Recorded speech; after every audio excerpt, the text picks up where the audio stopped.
సార్వత్రిక ఎన్నికల ప్రచారంలో భాగంగా స్థానిక ఎమ్మిగనూరు పట్టణంలోని 26వ వార్డు యందు ఉమ్మడి జనసేన, బీజేపీ పార్టీ నాయకులు, కార్యకర్తలతో పాటు విస్తృతంగా పర్యటించి వార్డులోని ప్రతి ఇంటికి తిరిగి ఆప్యాయంగా పలకరిస్తూ వారి సమస్యలను అడిగి తెలుసుకొని అధికార వైసీపీ పార్టీ 5 ఏళ్ల పాలనలో ప్రజలకు చేసిన మోసాలన్నీ ఒక్కొక్కటిగా వివరిస్తూ రాబో రోజుల్లో ఉమ్మడి టీడీపీ ప్రభుత్వం ఏర్పాటైన తర్వాత చేపట్టబోయే సూపర్ సిక్స్ పథకాలతో పాటు చేనేతల కోసం చేనేత కార్పొరేషన్‌తో పాటు చేనేతల కోసం చేపట్టబోయే పథకాలను గురించి ప్రజలకు వివరిస్తూ చెత్తపై పన్ను వేసే చెత్త ప్రభుత్వం పోవాలంటే మళ్ళీ సైకిల్ రావాలని, రాబో ఎన్నికల్లో తెలుగుదేశం పార్టీ సైకిల్ గుర్తుకే తమ అమూల్యమైన ఓటును వేయించి అఖండ మెజారిటీతో గెలిపించాలని ఓటర్లను అభ్యర్థిస్తున్న ఎమ్మిగనూరు నియోజకవర్గ తెలుగుదేశం పార్టీ అభ్యర్థి డాక్టర్ బివి జయనాగేశ్వర్ రెడ్డి.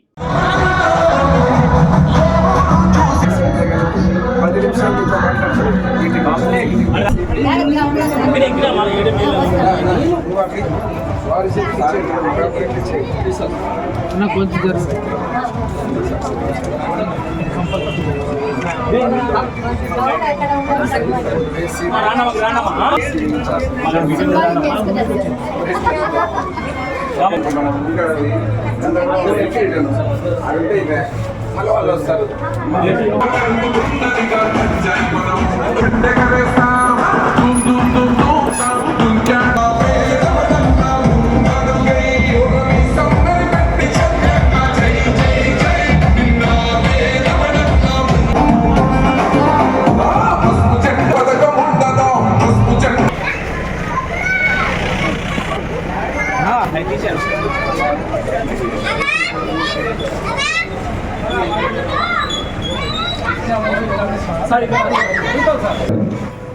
ఇక బీవర్స్ కాలనీకి వచ్చినప్పుడు ఇక్కడ రోడ్డు మాత్రం మనం వేయలేకపోయాం.